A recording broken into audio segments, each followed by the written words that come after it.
Maitai villagers of Borobekra subdivision who are taking shelter at the Borobekra police station expressed their dissatisfaction over the way government have handled the unrest situation in Ziribam district. They are living under precarious conditions without any healthcare provisions, with men sleeping on the veranda while women adjusting themselves in a cramped room.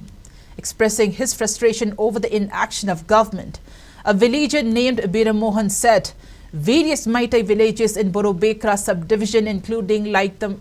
Kunau, were burnt down. However, no state forces personnel have not been able to reach the area. He said villagers are willing to return to their homes and rebuild their houses again, but at the moment, with no help in sight, they are living a life of uncertainties. The villager urged Chief Minister N. Biren to deploy additional security forces in Borobekra subdivision so that villagers can return to their homes again.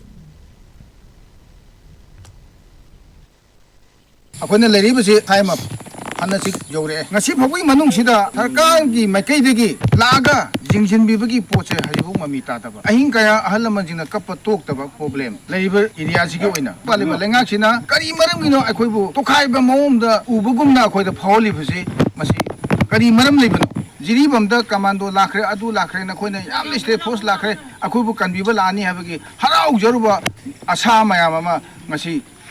kai tharapagi adumba miyam sigi wakhalunse yamna soksalapagi chobam mami amasung nomo